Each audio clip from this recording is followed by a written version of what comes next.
Good afternoon, everybody, and welcome to SAU Today. I'm your host, Charlie Pearce, and I'm here with the director of the Adult Education Center of Magnolia, Mr. Richard Jones. He's also the president of the Literacy Council, and I'm going to start off the interview today with a question about the Literacy Council. What is the Literacy Council, Mr. Jones, and exactly how did it start? The Literacy Council for Columbia County is a group of volunteer people who decided they needed to help the people of Columbia County that couldn't read, and their desire is to work one-on-one with an individual that cannot read and teach that person how to read. Well, exactly what is your position on the Literacy Council? We know that you're the president, but what does that entail, and what do you do? As the president of the Literacy Council, the main role that I play is involving coordinating all the activities of the Literacy Council. We need, first of all, when people come in and need a tutor, then we have to find a tutor for them. And then, so we try to match the individual that comes in needing a reading tutor with somebody that would be suitable for helping them read. And then we need to publicize the need for volunteers and try to get volunteers, so that's part of the job. And also, part of the job is just to go out and speak to different groups and organizations and let them know about the needs of the Literacy Council and how they can volunteer and play a part in the literacy needs of Columbia County. Well, I assume that we don't really know exactly how many people are illiterate or just can't read and write or have a problem or were slow in school and didn't get their diploma or whatever. Do you know exactly how many in Columbia County are that way, or do you just guess, or is it worse than we all think? How bad is it?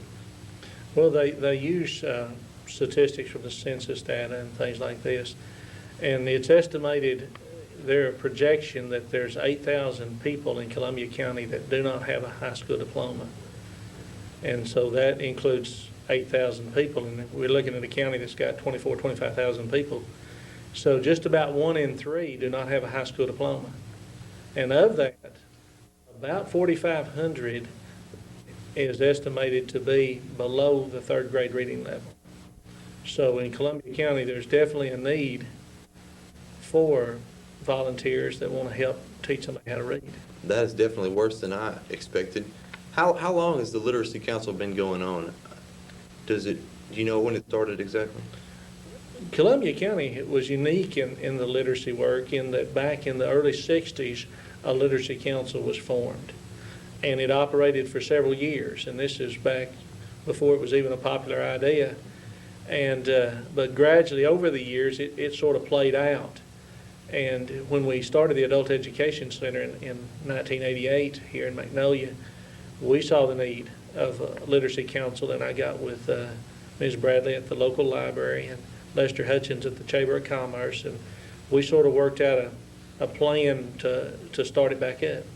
So with the library and the Chamber of Commerce, there's a lot of backing in Columbia County from industries and so forth and organizations. We probably have one of the best backing of any Literacy Council in the state of Arkansas. We have, and have since the very beginning, almost all the major industrial plants and the major businesses that have very many employees have been involved in what we're doing. They refer their employees to us, and we work very closely with them. And it's a very unique situation in that today the governor's got a big campaign push for workplace literacy and trying to get the industrial people to back it, and we've had it ever since we started. Even nationwide, there are some organizations with literacy. How can we see in Columbia County the Literacy Council progression, and what exactly are some statistics that we can look at and see how it's working? Do you have those? We have them. We don't have the exact numbers right now because generally we total up at the end of the year. But my estimation right now, we're looking at probably between 125 and 150 people working right now towards learning to read in some stage. And I want to say one other thing. We do not just exactly major in reading. We also add math and English and other things to it besides just we're not just looking to bring them up in English, in reading, we need to bring them up in math and other areas also. Well, I'm sure this all deals with the Adult Education Center here in Magnolia. How exactly does the Adult Education Center work with the Literacy Council, and what are their cooperative works? Well, when we started the Adult Education Center in the first of 1988, it was obvious that the state funding wasn't up to par as far as being able to hire enough teachers to meet the needs. And I don't think the state funding in any adult education center will ever be that great, because the beginning readers need one-on-one. They need somebody to come in and sit down and help them to accomplish this. So I saw the need of needing volunteers and went and got with several groups together. And it's really a wonderful way, because most literacy councils have to look for a place to meet and have to look for a way to get students. And the Adult Education Center, we have people coming nearly daily looking for somebody to help them. We've got a place for them to come. And so the Literacy Council and the Adult Education Center really works hand in hand. Well, that's really great. How does a person who wants to get a GED, what's the procedure that they go through to get their GED? At the Adult Education Center, we take anybody from people who can't read all the way to those people who want to get into college and like a high school diploma to do it, or need a high school diploma to get a job. So what we do when they come in and they say they want to get a GED or high school diploma, we first of all find out what level they're at. And if they're close enough towards getting the GED, then we gear them into the work that's involved in passing the test. What kind of tests do you give to develop to understand the level that they're on? We give various tests. It's just there's not one particular one, because we sort of try to gear it to the individual, because the GED test is made up of 5 different parts. They've got to do science and social studies and English, and they've got to write an essay, and they do math. So, you've got a whole broad spectrum there that you reach, so we try to sort of gear something to whatever level we feel they're at. And how many people did you say were in the, or are working towards a GED diploma at the present time? We have approximately about 125, 150 people right now enrolled in classes that are not part of the beginning reading and the below 3rd grade level. Well, that's really great. To finalize our statements and summarize here, exactly how do you expect the Literacy Council and the Adult Education Center to work in the next few years? Are there any changes in mind to make any more changes to make it better, any more improvements? We steadily increase students and participation every year if we can get some more state funding. And of course, a lot of that comes through local support that we have. So we're just trying to build in the local support and build it up to where the people in Little Rock recognize that there's a need down here for it. I see. Well, we sure do appreciate you being here today and being our guest, and we thank you, and we'll see you next time on SAU Today.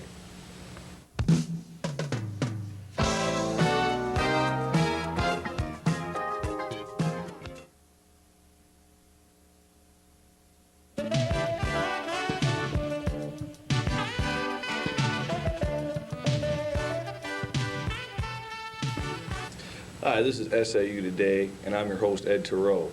Our guest today is Mike Cook, SAU baseball player, as well as good friend and teammate of mine. Mike, you tell the audience where you're from. I'm from Des Moines, Iowa. I've lived there pretty much my whole life and been down here the last couple of years to go to school. Really? Well, I know this, the fact that you've been a catcher all your life, and this year there's been a deficiency of outfielders, so Coach Goodhart was forced to put you in the outfield. Has it been a big adjustment for you? Yeah, I have to admit it was. I never realized outfield had so many different aspects to it, but I found out the hard way that it's not as easy as I thought. But I'm not doing too bad right now. No, I guess the main purpose is of your stick, and if you could do the job defensively, that would just be a big bonus for the ball club. You got Rex Hayes out there, a freshman outfielder, but you needed that senior experience, and it's paying off. The last few games you've been getting the opportunity, you've been doing the job. You tell, what is your major exactly? And I'm a double major in psychology and physical education. really, would you like to teach? Yeah, I teach and coach, hopefully at the collegiate level someday. Oh, really? you know, I guess Magnolia, Arkansas isn't too big of a place on the map, so obviously this program has to have something to do for you coming down here. When exactly did you find out about this program, and when did you decide to come down? Well, actually, I didn't find out till about a month before school started in 1990. Right. And I heard of it through a scout named Bill Clark, Atlanta Braves scout. And I didn't really truly decide I was coming to school here until 2 days before. I planned on going to another school, University of Northern Iowa. And for some reason I woke up one morning and I said, hey, I'm going to go to SAU. Yeah. And I knew about the program. It's an excellent program here under Steve Goodhart. Yeah. And I thought I'd like to travel away from home a little ways and see if I could do it. Yeah. Yeah, it definitely is a good program.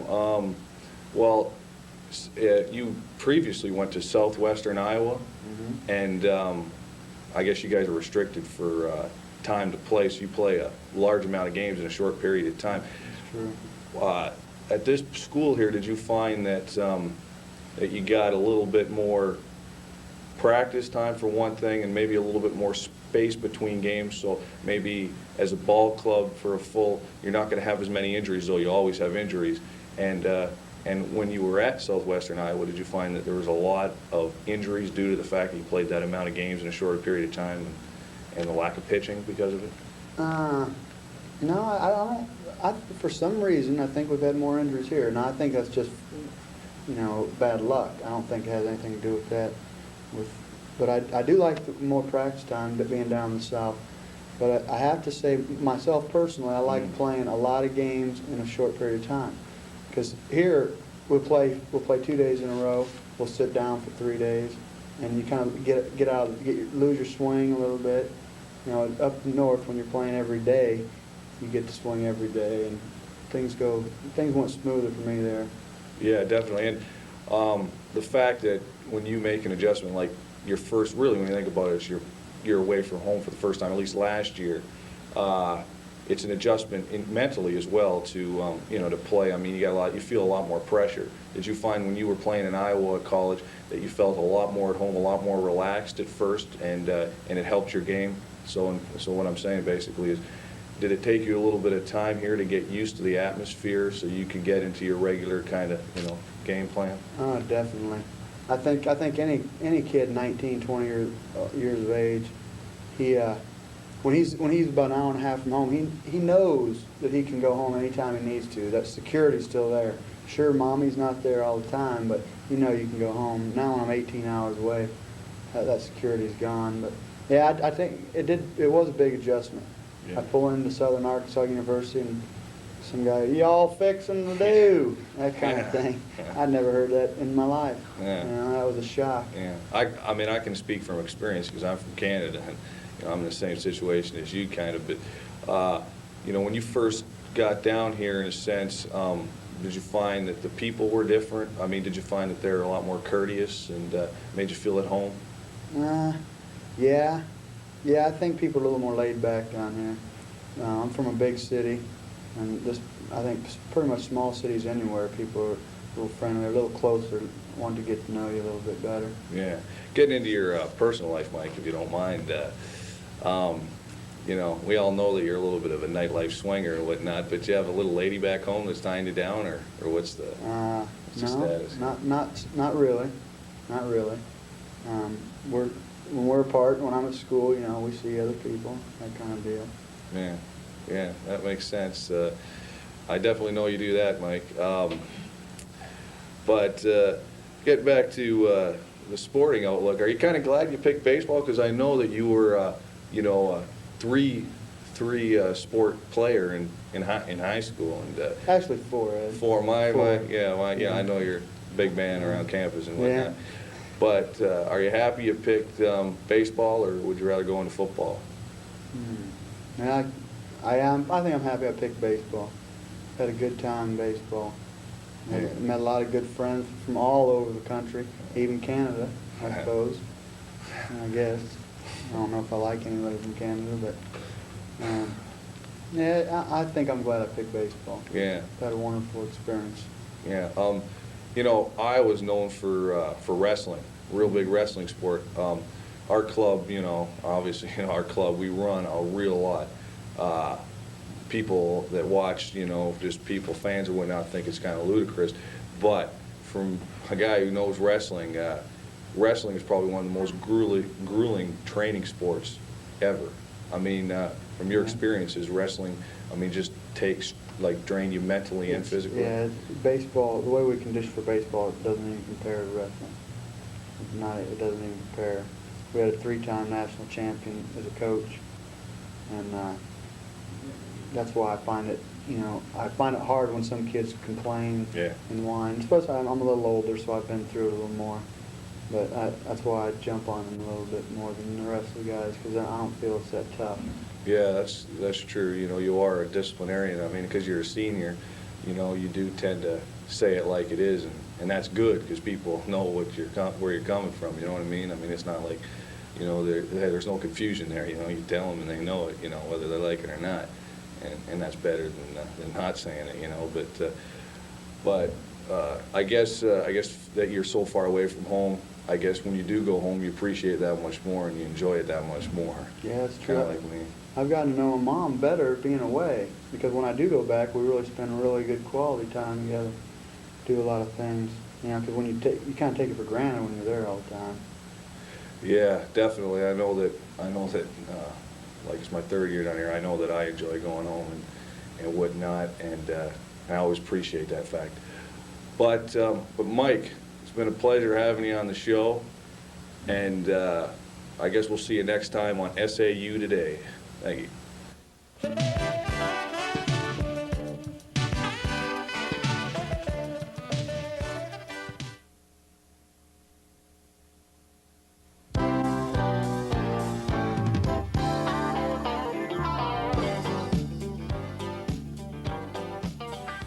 Hello and welcome to SAU Today.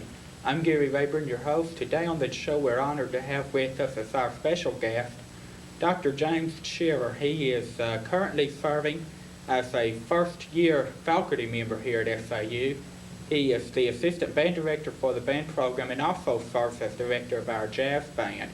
We're honored to have you, Dr. Shearer. Welcome to our show. Thanks, Gary. I'm glad to be here. Well, thank you. You came here as a teacher, and we know that you've gone through school and all. Exactly what schools did you attend before coming to SAU to teach? Well, most recently I was in New York, in Rochester, New York, at the Eastman School of Music, which is part of the University of Rochester. I did my doctorate there. And before that, I did a master's in theory, music theory, at New Mexico State University, which is Las Cruces, New Mexico.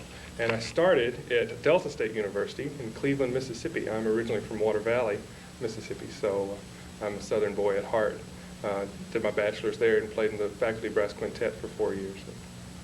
The adjustment, let's say, from coming from Eastman in New York to coming down here to, let's say, SAU in Magnolia, Arkansas, has to be quite an adjustment.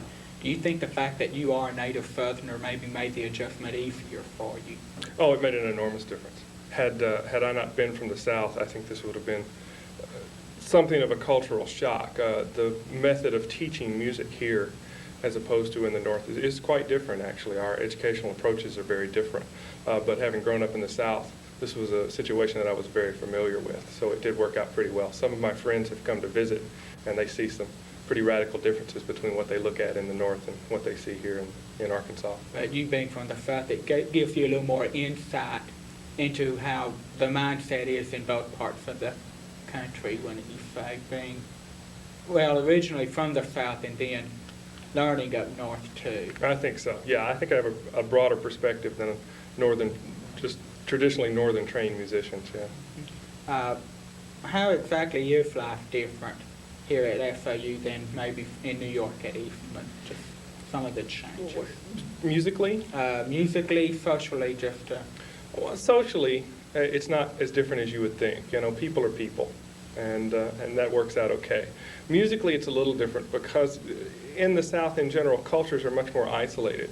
To go to a concert, we have concerts here at SAU, but to see major acts, a large symphony on a regular basis, you have to drive an hour and a half, 2 hours. Really, Dallas is the closest major symphony we have, as opposed to Rochester, New York, which is no great shakes as metropolitan centers go. But they have an orchestra that plays 45 or 50 concerts a season, and they have a regular opera season, and it's just a much more active artistic community, which is nothing, it's not to put down the South, we just tend to be a little bit more isolated here artistically. You're the jazz band director here at SAU, and one thing I've always wondered about, and I think a lot of people have, is how exactly do you go about picking the music that the jazz band plays? What constitutes some music being jazz while others isn't considered jazz? Well, jazz is a complicated artistic medium. When you start talking about jazz, you open a whole big can of worms, because there's jazz that is improvised jazz, and then there is jazz that is just in a jazz style. It's all written out. And the music we play is mostly written out. It's about 95% quote-unquote arranged. And so we pick music that has some open spaces for improvised solos, but it's mostly written out. That's the big band style from the 1920s, 1930s, 1940s, especially the 30s and 40s. Jazz, the term jazz really means music that is improvised, music that is made up on the spot. But to play in a jazz style means to play with that same feel, that swing feel, and that's the kind of music we're looking for. Okay, what plans do you have for the jazz band in the upcoming remaining part of the year? Well, next week we go to Haynesville, Louisiana. We're playing a concert at the high school there, a concert here in Magnolia, and then a little bit later on we will do a concert on campus as well in Magnolia. And then on the 18th of April, we're going to be in Louisville, Arkansas. We're playing for the Chamber of Commerce banquet there. And after that, we have another concert or two that are in the works. We'll see if those work out. Okay. How much of a recruiting tool do you see the jazz band as, playing the local high schools and such? Well, it's very functional. It's one of the best things we have. It's a very positive atmosphere to meet high school students in, because you're going to their home turf, and they're coming to hear your concert, and it's very pleasant music. It's fun music to listen to. It's a very enjoyable concert. So it's very low-key type of recruiting, and I think it paints a good picture of SAU. Okay. Here at the school we have a wide variety of age groups, especially in the band program. And you're quite a young man to have already received your doctorate degree, and we have quite a few students in the band who are older than you are. How does it feel to work with, well, not only the wide age group of, let's say, people from around 30 to 18, but people who are older than yourself also? Well, it varies from person to person, of course, but in general, I think it works out pretty well. Sometimes it's a little hard to get the discipline you'd like, because people approach you on a more friendly level. People come up, and I'm their age, and they come up and they talk, and how you doing, and that's fine. I appreciate that. I'm glad for the camaraderie. The problem comes when you have to put the barrier back up and be a band director again. Sometimes that's a little difficult, but we work around it pretty well. Talking to you before we started the show, you majored instead of in education in performance at Eastman, and you're pretty much a tuba player. That's what you majored in and such. Are there any other instruments you're proficient on, and what would those be? I know that most people trained in music can play all kinds of instruments, but which ones would you consider yourself also specialized in? I actually started on the flute. I was a flute player for almost 6 years before I ever touched the tuba. It was one of those situations where we were friends with the band director, and I got suckered into playing tuba for a little while, just until they got a replacement for me, and no one ever replaced me on the tuba. So I started on flute, so I play all the woodwind instruments. And then I play jazz vibes, the vibraphone, like Lionel Hampton in the big band days as well. Okay. Being a first-year faculty member, I know that you've had to make some adjustments to meeting new students, and likewise the students have had to adjust to you. Do you feel that the students' attitudes toward you have changed significantly over this past year? I think a little bit. I think I'm becoming more accepted. Anytime a new faculty member comes in, and especially in music, you deal with a lot of very personal views toward how music should be performed. And I've had to change some attitudes a little bit in terms of work ethic. My approach is just a little different from the person I replaced, and that's very natural in music. And so we're learning how to practice and relearning how to rehearse and things like that, and it's going very well. Well, good. I hope you'll have the best of luck in the future. We're just about out of time for today, but I'd like to take this opportunity to thank Dr. Shearer for dropping in to see us and invite him to come back at any time. We appreciate you coming by. Sure, thanks for having me. And we'll see you later on SAU Today.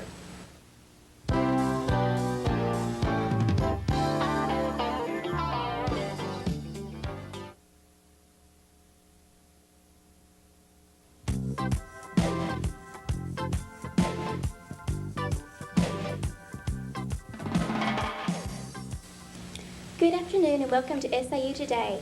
My guest is Dr. Elba Birmingham-Pokorny, and she's a Spanish professor at Southern Arkansas University. Welcome, Dr. Pokorny. Thank you very much. At what schools have you taught in the past? Before I came to Southern Arkansas University, I was teaching in Slippery Rock University, which is in Slippery Rock, Pennsylvania. I taught in there for 4.5 years. Previous to that, I had taught Northern Illinois University in DeKalb, Illinois, and also in Portland State University in Portland Community College.